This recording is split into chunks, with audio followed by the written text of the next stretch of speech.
말씀입니다. 호세아서입니다. 구약성경 호세아서 6장 1절에서 3절까지의 말씀입니다.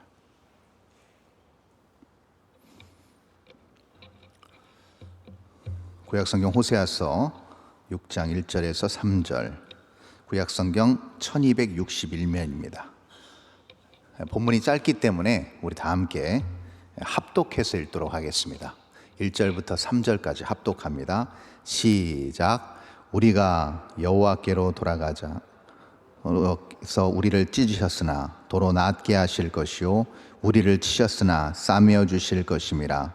여호와께서 이틀 후에 우리를 살리시며 셋째 날에 우리를 일으키시리니 우리가 그의 앞에서 살리라. 그러므로 우리가 여호와를 알자. 힘써 여호와를 알자. 그의 나타나심은 새벽빛같이 어김없나니 비와 같이 땅을 적시는 늦은 비와 같이 우리에게 임하시리라 하니라. 아멘. 프로 바둑 기사들이 대국을 할 때가 있습니다.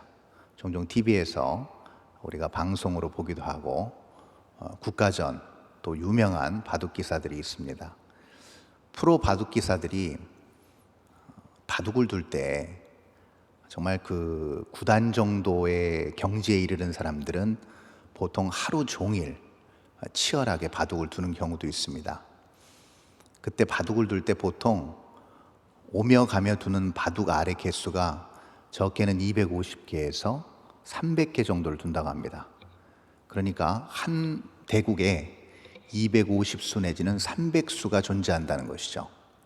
그런데 이렇게 바둑을 두고 나서 마무리할 때입니다. 대국이 맞춰지고 복귀라는 걸 합니다. 그런데 너무나도 놀라운 사실은 뭐냐면 그 오랜 시간 동안 그 수많은 바둑의 알들이 뒤엉켜져서 오며 가며 두어진 그 바둑판 가득 그 바둑 알이 메어진 그 바둑판을 시간을 거꾸로 돌리듯이 하나 둘씩 복귀를 해나가기 시작하는데 단 한 번의 오차가 없습니다. 그래서 마지막 수부터 처음 둔 수까지 한치의 오차도 없이 그렇게 복귀가 진행되는 것을 보면 정말 놀라움을 금치 않을 수가 없습니다. 어떻게 이것이 가능할까? 이것을 그 바둑의 전문가들은 이렇게 얘기합니다. 바둑 알이 놓인 순서를 기억하는 게 아니고 그 바둑을 하나를 놓기 위한 정말 깊은 고민과 또한 여러 수를 생각하여서 의미 있게 두었을 때 그 바둑 모든 그 250수에서 300수에 걸치는 이 모든 대국의 복귀가 한치 오차도 없이 진행될 수 있다는 것이죠. 그러므로 결국은 바둑 알이 놓인 순서를 기억하는 것이 아니고 이 복귀는 의미의 연결이라고 봐야 될 것입니다. 내가 어떤 의미를 가지고 어떤 의도를 가지고 이 바둑 알을 놓았느냐에 따라서 복귀가 진행이 될 수 있는 것이죠. 인생을 이처럼 거대한 바둑판으로 묘사했을 때 그 판 위에 놓여지는 바둑 알들은 우리 일상에서 매일 경험하는 삶의 현장일 것입니다. 그렇죠? 그렇다면 여기서 중요한 원리를 하나 발견하는데 그것이 무엇이냐면 얼마나 좋은 환경을 누리면서 얼마나 오래 사느냐가 중요한 것이 아니라는 사실을 우리는 알게 됩니다. 그러면 무엇이 중요한 것인가? 얼마나 의미 있는 시간들로 비록 짧을지라도 짧은 인생일지라도 의미 있는 순간들로 내 삶을 잘 수놓았느냐, 이것이 매우 중요하다는 것을 우리는 알 수가 있습니다. 그렇다면 우리의 삶에서 의미 있는 삶이란 무엇일까? 쉽게 여러 복잡한 어떤 인생의 다반사를 한 문장, 한 단어로 표현하기는 좀 어려움이 있습니다만 우리는 이렇게 그래도 간단 명료하게 정의할 수 있을 것입니다. 인생의 의미란 결국 무엇인가 하면 성장을 추구하는 삶이 아닌 성숙을 추구하는 삶이라는 겁니다. 다시요. 성장을 추구하는 삶이 아닌 성숙을 추구하는 삶이라는 것입니다. 언뜻 보면 비슷한 말 같습니다. 그렇죠? 성장하면 성숙하는 거 아니겠어? 라고 생각하실지 모르겠습니다만은 본질적으로 다른 부분을 제가 말씀드리고 있는 것입니다. 그렇다면 성장과 성숙의 차이가 뭘까? 자, 아주 극명한 차이가 있습니다. 비슷한 말 같지만 결과가 완전히 다릅니다.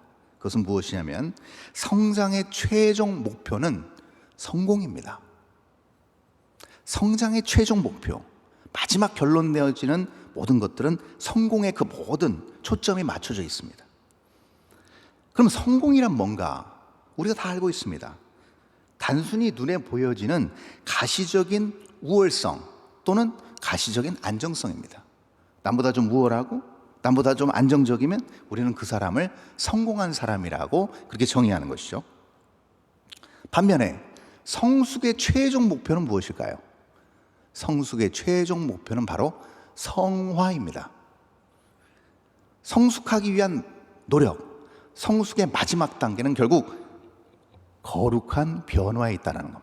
사람의 변화에 있다는 겁니다. 그러니까 그 과정이 어떻겠습니까? 그 결과가 극명하게 다르기 때문에 그 과정도 다를 수밖에 없습니다. 그러므로 성장은 본능적입니다. 자연스럽게 됩니다. 모든 자연인은 다 성장할 수 있습니다. 왜요? 본능대로 따라하면 됩니다. 본능대로 추구하면 됩니다. 성공이 우리 모두 안에 내재된 욕망에서 비롯된 것이기 때문에 이것은 매우 쉽습니다. 추구하는 건 굉장히 쉽다는 얘기죠. 반면에 성숙은 무엇인가? 본능이 아닌 철저히 이타적입니다. 이기적인 것과 나의 어떤 영역을 구축하는 것과는 전혀 거리가 멉니다. 이타적인 결과를 추구하는 것이 바로 성숙입니다. 성장이 단시간 안에 아주 모든 것을 한 번에 딱 보여줍니다. 그게 성장과 그 후에 나타나는 성공이 보여주는 결과입니다. 아주 단시간 안에 많은 것들을 보여줄 수 있습니다. 반면에 성숙은 오랜 시간이 필요합니다. 그리고 선뜻 잘 드러나지 않습니다. 굉장히 비슷한 의미 같고 굉장히 비슷한 단어 같지만 그 의미는 전혀 다릅니다. 그렇다면 우리는 성장을 꾀해야 될 것이냐 아니면 성숙을 꾀해야 될 것인가? 정답은 자명합니다. 그렇죠? 우리가 이 자리에서 말씀을 듣고 기도하고 신앙생활하는 이유는 분명합니다. 바로 성숙을 위한 것인 것이죠. 성숙을 위한 신앙생활, 나 자신이 예수 그리스도의 장성한 분량이 충만한 데까지 이르기 위해서 부단히 애쓰고 노력하는 그 생활의 자세, 결국 우리는 그것이 신앙생활입니다. 그리고 그러한 삶을 통해서 우리는 정말 기쁨과 만족과 감사와 이 세상에서 얻을 수 없는 것들을 우리는 얻게 되는 것이죠. 자, 그런데 성숙이 쉽냐 이 말이죠. 절대 쉽지 않습니다. 그렇죠? 왜요? 제가 아까 말씀드렸던 것처럼 본능을 거슬러야 되기 때문입니다. 우리가 만약에 성숙을 포기했다 그러면 굉장히 쉬울 수 있습니다. 왜요? 우리 마음껏 하면 됩니다. 성숙과 거리가 먼 삶은 우리가 편한 삶, 마음껏 살 수 있는 삶, 그것이 바로 성숙과는 거리가 먼 미성숙한 성장지향적인 삶인 것이죠. 그러나 우리는 그렇게 살 수 없습니다. 신앙생활에 들어왔다 하더라도 마찬가지입니다. 여러분, 우리는 알고 있습니다. 신앙의 연수가 길다고 해서 모두 다 성숙되는 것 아니라는 사실을 우리는 잘 알고 있습니다. 오늘 호세아 선지자가 기록한 이 호세아서 6장, 너무나도 우리가 잘 아는 익숙한 이 말씀, 1절에서 3절까지의 짧은 내용이 그것을 우리에게 너무나도 잘 설명해 주고 있습니다. 신앙생활하는 이유, 성숙을 향해 달려가야 되는 궁극적 이유, 그것을 1절에서 3절까지 잘 설명해 주고 있는데요, 중요한 것은 이 성숙도 단계가 있다는 겁니다. 그렇죠? 예수님께서 어떤 완성된 부분을 보여주셨습니다. 그것을 바울 사도는 장성한 분량이라고 표현했던 것처럼, 여러분, 장성하지 못한 분량에 이른 그 단계가 반드시 있다는 겁니다. 그리고 완전히 꽉 충만하게 채워진 상태의 그런 온전히 성숙한 상태도 존재한다는 거죠. 그래서 오늘 이 금요일 이 밤에 우리가 이 말씀 앞에서 우리 스스로를 진단해 봐야 됩니다. 나는 어느 정도 수준의 성숙에 이르렀고, 내가 앞으로 예수님까지 가기 위해서 어떤 삶의 자세, 어떤 영적인 목표를 가져야 되는지를 우리가 이 시간 다시금 재점검할 필요가 있다는 겁니다. 자, 그렇다면 처음 기본적으로 예수를 믿고 예배를 드리고 신앙생활을 하는 어떤 기본적인 성숙의 1단계에 들어간 삶이 어떤 삶인가? 여러분, 그 첫 번째 단계를 잘 보여주고 있는 구절이 바로 오늘 본문 첫 절 1절입니다. 이렇게 나타나 있습니다. 1절 한번 띄워주시겠어요? 본문 1절입니다. 이렇게 나타나 있습니다. 오라, 우리가 여호와께로 돌아가자. 여호와께서 우리를 찢으셨으나 도로 낫게 하실 것이요, 우리를 치셨으나 싸매어 주실 것임이라. 아멘. 자, 이 부분이 어떤 부분인가? 여러분, 이겁니다. 성숙하는 데 있어서 그냥 성숙되어지지 않습니다. 본능을 거슬러야 되기 때문이죠. 죄된 본성으로 타락한 인간이 예수님을 쫓아가기란 매우 어려운 부분입니다.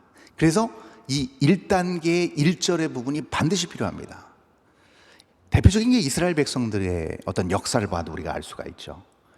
하나님의 선민이었고 제사장 나라가 되리라고 하나님께서 주신 약속의 말씀이 있었고, 수많은 위기 때마다 수많은 어떤 타락의 현장에서 하나님께서는 그들에게 긍휼과 자비를 베푸셔서 구원해 주셨고, 이 호세아 이 시대뿐만 아니고 지금도 하나님을 믿는 모든 하나님의 사람들을 여지껏 하나님의 방법으로 이끌고 계십니다.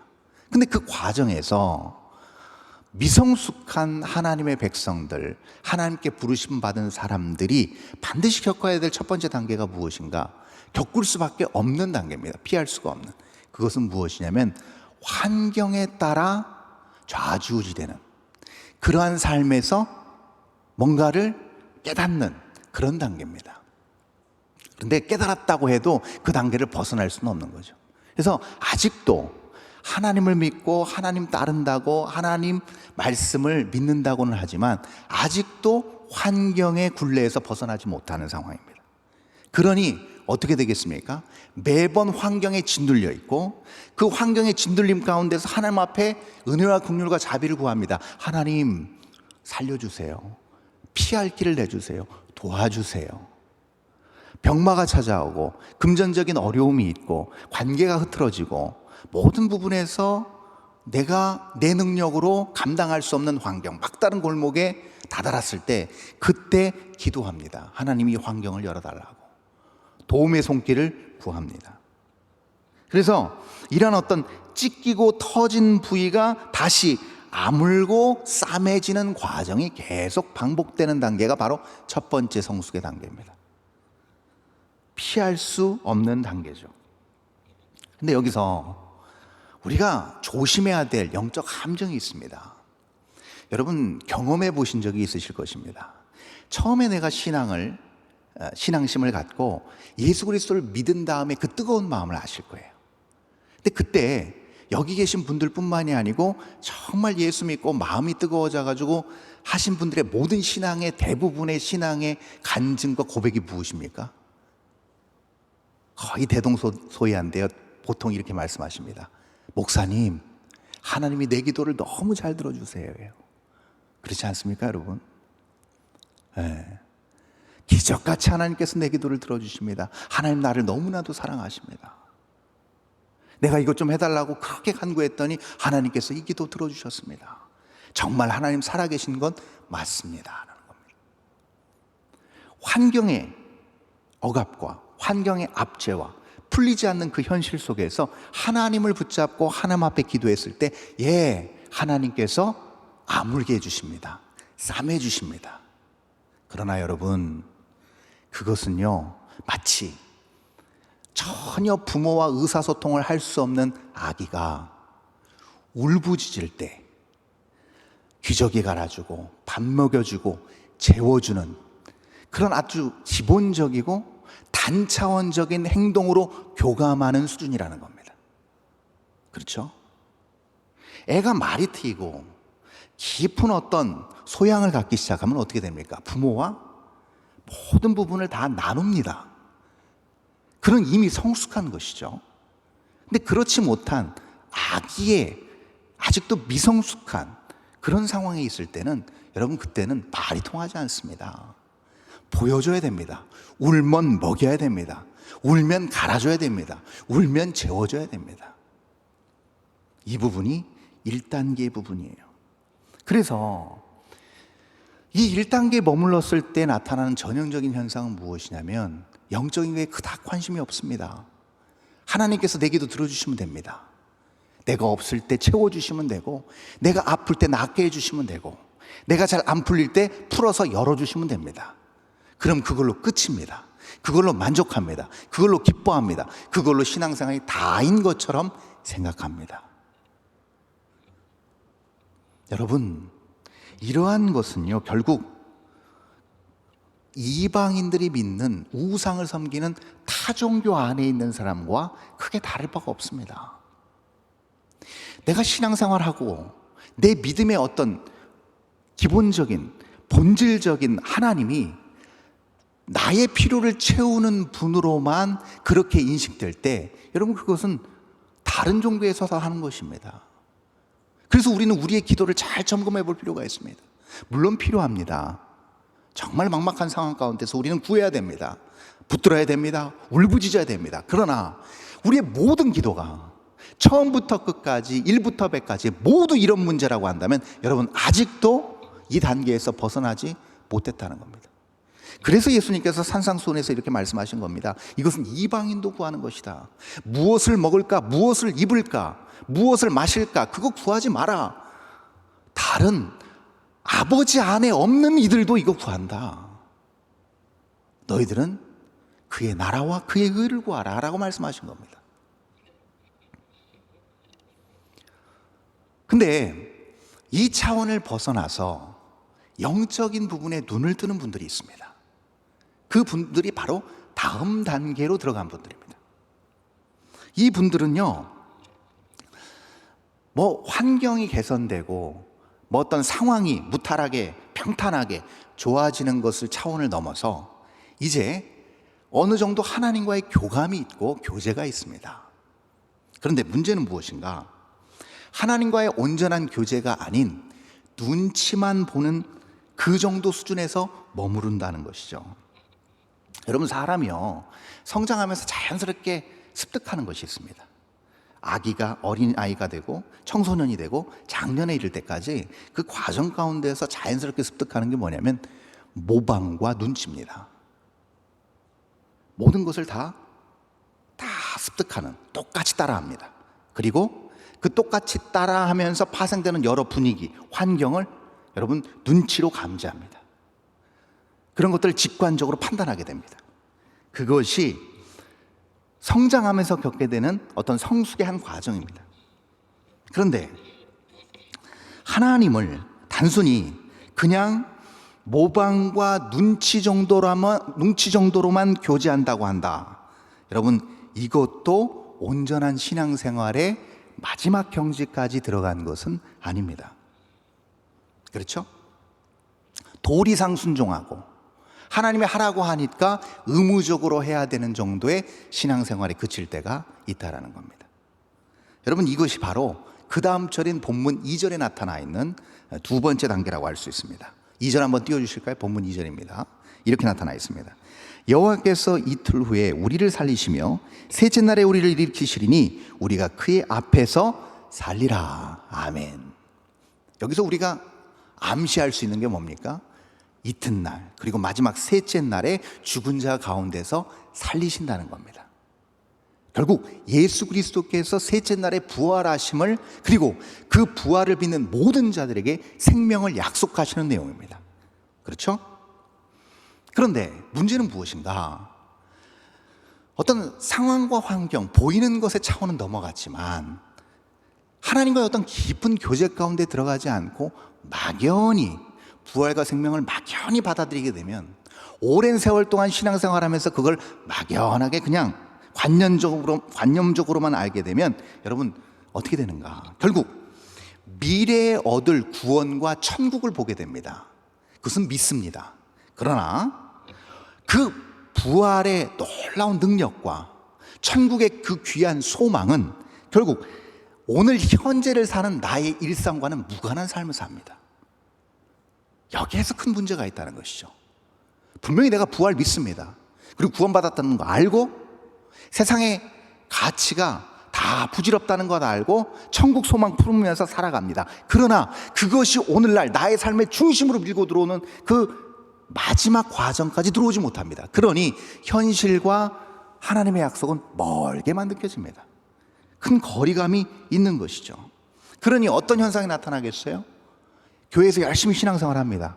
기도 많이 합니다. 모든 공예배 다 참석합니다. 그러나 첫 문을 나가서 이제 가정과 직장과 사회로 돌아갔을 때 세상 사람들과 구분이 전혀 되지 않습니다. 철저하게 이원론적으로 삽니다. 왜요? 부활의 그 생명의 능력과 천국의 그 놀라운 구원의 소망이 내 현재 삶에서 능력을 발휘할 여지가 남아있지 않기 때문입니다. 그래서 단적인 예로 주님의 재림을 생각할 때 그 재림은 막연한 미래입니다. 그렇죠? 슬기로운 열처녀가 될 수가 없습니다. 등불을 준비하지 못합니다. 왜요? 주님 오실 날은 막연하거든요. 천국의 소망과 부활의 생명이 오늘 현재 우리의 삶 중심에 있다고 한다면 여러분, 우리는 철저하게 소망하며 기다릴 수 있는 것입니다. 그런데 그렇지 않을 때 현실과 하나님의 뜻, 하나님의 약속은 큰 괴리감이 있는 것이죠. 큰 갭이 있는 것입니다. 그러니 모든 사역과 모든 예배가 어떻게 변질되느냐? 무미건조함으로 변질됩니다. 앉아 있습니다. 기도합니다. 말씀 듣습니다. 그러나 굉장히 화석화되어 있습니다. 그 안에서 기쁨, 그 안에서 감사, 그 안에서 눈물이 더 이상 존재하지 않습니다. 그리고 그러한 삶으로 계속 이어지다 보면 삶에서의 간증, 삶에서의 하나님의 인도하심, 역사하심, 일으키심을 경험하지 못하게 됩니다. 역시 하나님은 멀리 계신 분이고 눈치껏 하나님 앞에서 봉사하고 눈치껏 하나님 앞에서 예배하는 단계에 머무르고 마는 것이죠. 이렇게 되다 보니까 어떠한 일들을 자행하게 되느냐? 그런 어떤 화석화된, 그리고 보여지는 어떤 신앙으로 모든 것을 다 판단하다 보니까 그것이 다인 줄 알고 그 이상을 넘어가지 못하다 보니까 어떤 현상이 일어나냐면, 여러분, 하나님은 무한하신 하나님이십니다. 한계가 없으십니다. 측량이 불가능합니다. 그 무한하신 하나님을 유한한 우리가 통제하려고 하는 우를 범합니다. 여러분, 이건 수학적으로도 물리적으로 말이 맞지 않습니다. 그렇죠? 어떻게 유한이 무한을 통제할 수 있겠습니까? 근데 그렇게 한다라는 거죠. 그 대표적인 예가 무엇이겠습니까? 두 글자입니다. 우상입니다. 그것이 바로 무한한 하나님의 영역을 유한한 인간이 통제하려고 하는 것의 대표적인 형상, 대표적인 행태가 무엇인가? 바로 우상 숭배라는 겁니다. 그럼 그것이 금송아지 아니겠습니까? 이스라엘 백성들이 불안해합니다. 왜요? 하나님 보이지 않으니까요. 유일하게 하나님께서 함께 하셨던, 하나님께서 말씀하셨던 그 모세조차 보이지 않으면 굉장히 불안해합니다. 그랬을 때 아론이 어떻게 합니까? 다 코걸이 귀걸이 다 빼서 녹여서 금송아지 만들고 뭐라고 합니까? 이 하나님이 이집트에서 우리를 여기까지 인도한 하나님이다라고 얘기합니다. 무한하신 하나님을 보여주는 유한한 금송아지 안에 가두어 버립니다. 여기서 문제가 생기는 거죠. 성전은 또 어떻습니까, 여러분? 마찬가지입니다. 이스라엘 사람들에게 있어서 솔로몬 성전은 하나님이 임하시는 성전이었습니다. 절대로 그 성전은 무너질 리가 없었습니다. 왜요? 하나님이 계시는 곳이니까요. 그렇게 성전을 마치 하나님이 계시는 곳으로 무한한 영역을 성전 안에 가두어 버리자 어떤 현상이 일어났습니까? 오만하고 방자해졌습니다. 그리고 결국 그 성전은 철저하게 바벨론에 의해서 파괴되었습니다. 이것이 전형적인 사건이라고 할 수 있습니다. 그렇다면 우리가 이제 마지막으로 이 단계를 넘어서서 어떻게 하면 정말 하나님이 바라시는 그 온전한 단계에 이를 수 있을까? 그 단계가 마지막 본문 3절에 나타나 있습니다. 우리 3절은 다 함께 한번 읽어볼까요? 본문 3절입니다. 시작. 그러므로 우리가 여호와를 알자. 힘써 여호와를 알자. 그의 나타나심은 새벽빛같이 어김없나니 비와 같이 땅을 적시는 늦은 비와 같이 우리에게 임하시리라 하니라. 아멘. 여러분, 모방과 눈치가 자동적이고 본능적이고 수동적이라고 한다면 말이죠, 공감과 존중은요 의식적이고 그리고 이성적이고 능동적입니다. 완전히 다른 의미를 갖고 있습니다. 그렇죠? 여기서 하나님을 힘써 알자, 즉 이런 표현입니다. 하나님과 온전한 인격적 교제 가운데 들어가는 그러한 상태를 얘기합니다. 여기서 힘써 알자라는 표현이 아주 의미심장한데요, 이 힘써 알자, 여기서 힘써라는 표현은요 추격한다는 의미가 있습니다. 힘써 아는데 추격하는 겁니다. 놓치지 않고 꽉 붙드는 겁니다. 어디 갈까봐 또 쫓아가서 붙드는 겁니다. 이게 바로 힘써 알자 안에 포함된 중요한 의미입니다. 여러분, 여기서 또 중요한 3절의 뒷부분에서 나오는 부분을 우리가 잘 주목해 볼 필요가 있어요. 그것은 무엇이냐면 바로 이겁니다.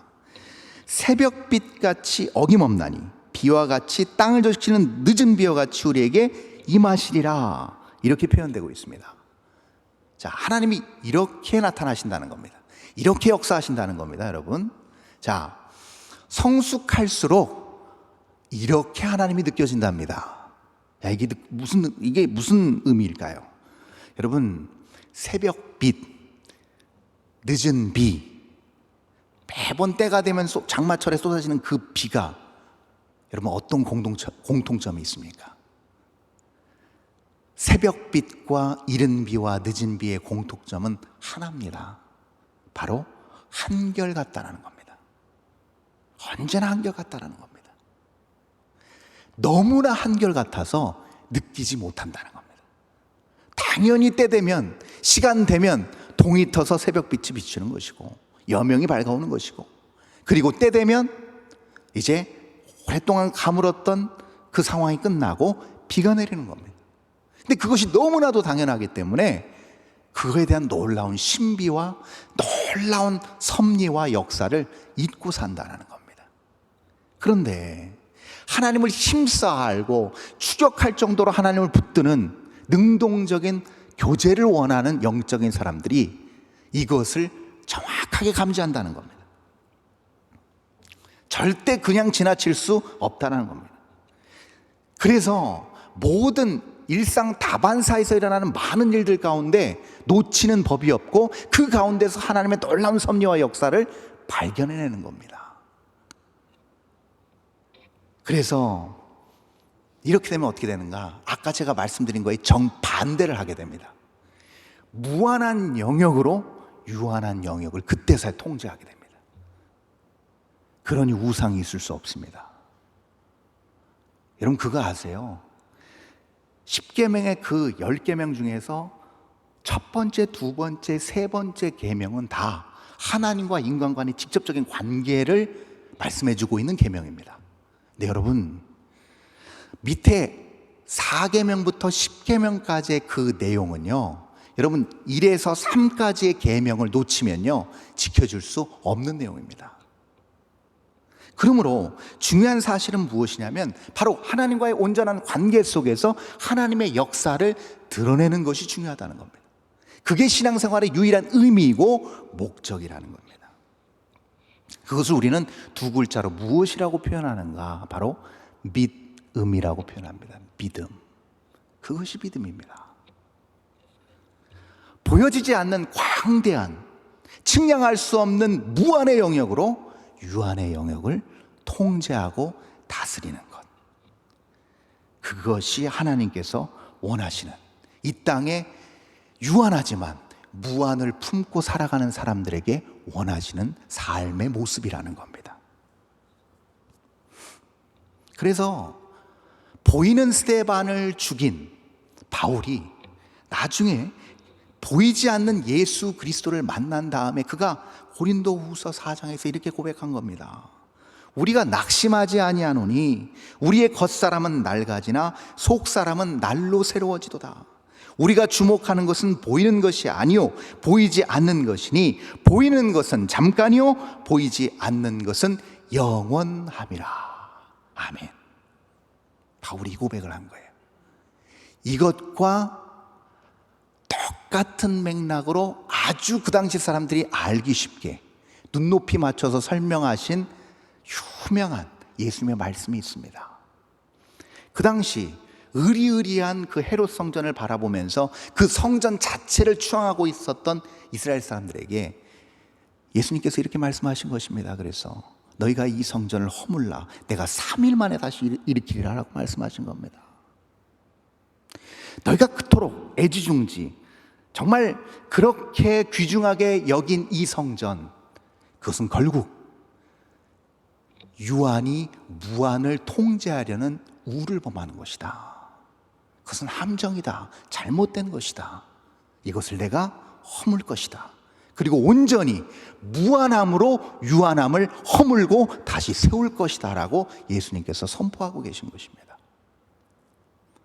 여러분, 그러니 다 유한한, 다 언젠가는 끝나버릴 수밖에 없는 제한적인 이 땅에서 무한히 인생 중심까지 밀고 들어온 사람이 어찌 유한을 두려워할 수 있겠습니까?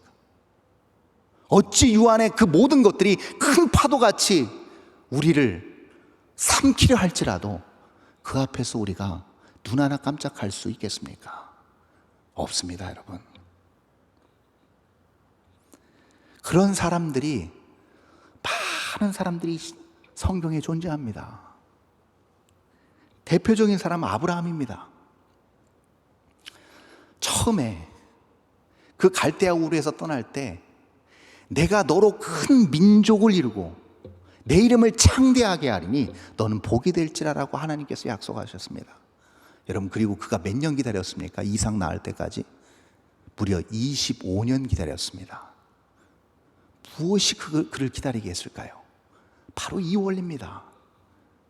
무한하신 하나님의 약속을 믿고 그 무한하신 약속이 지금 이루어지지 않는다 하더라도 반드시 성취될 것을 알고 그 믿음으로 반응하는 삶을 살았기에 그는 알았습니다. 더 놀라운 사실이 뭘까요? 큰 민족이 이루어졌습니까? 아니요. 그가 죽을 때까지 그 민족 못 봤습니다. 조그만 가족 하나 그냥 생긴 거예요. 근데 큰 민족이 어느 때 이루어졌습니까? 그래도 민족다운 민족이 이루어진 것은요, 출애굽할 때입니다. 애굽에서 출발할 때예요. 여러분, 아브라함이 이거 몰랐을까요? 단언컨대 그는 마지막 숨을 거두는 그 순간 이거 알고 죽었을 겁니다. 그래서 모리아산에서 이삭까지 바칠 수 있었던 겁니다. 수많은 시련 속에서 꿋꿋하게 전군이 자기를 죽이려고 쫓아오는 그 상황 가운데서도 꿋꿋하게 정말 미친 사람 흉내를 정말 침을 수염에 처절하게 흘려가면서까지 버텨낸 다윗, 마찬가지입니다. 그가 바라던 것이 무엇이었습니까? 언젠가는 나를 통해서 성취될 하나님의 약속이었습니다. 그래서 그는 인내했습니다. 믿음의 사람으로 살 수 있었습니다. 그가 마지막에 숨을 거둘 때도 마찬가지였을 겁니다. 자기의 후손을 통해서 오실 메시아를 그가 반드시 한 일말의 의심도 없이 그는 믿었을 것입니다. 결국은 그런 무한히 유한한 세상을 다스리고 통제하는 그 놀라운 역사를 그 수많은 신앙의 위인들은 체험했고 드러냈고 알렸고 또 그 신앙의 위인들을 쫓아 사는 그 신앙을 본받아 사는 우리 또한 그러한 놀라운 삶으로 우리의 주어진 삶의 시간들을 살아내야 될 줄 믿습니다. 여러분, 비록 우리가 정말 흔하디 흔한 어떤 들판의 핀 꽃처럼 잠시 만개했다가 이내 그냥 지고 마는, 어떻게 보면 정말 짧고 평범한 별 볼 일 없는 그런 인생이라 할지라도 하나님께서 부르시는 그날 우리의 모든 인생의 족적을 하나하나 남김없이 다 그분 앞에서 복귀할 수 있다라고 한다면, 다시 말하면 그 모든 인생의 그 순간이 다 하나님의 무한하신 긍휼과 자비의 은혜의 시간들로 아로새겨질 수 있다고 한다면 그것만큼 의미 있고 값진 인생이 어디 있겠습니까? 우리에게 남겨진 이 시간, 우리가 분명히 목표하고 지향해야 될 우리의 삶이 반드시 존재하는 줄 믿습니다. 이 삶을 향하여 끊임없이 주님 붙잡고 기도하며 달려나갈 수 있는 저와 여러분 될 수 있기를 바랍니다. 우리 한번 찬양하면서 우리 밤 하나님 앞에 온전히 기도로 나아가도록 하겠습니다.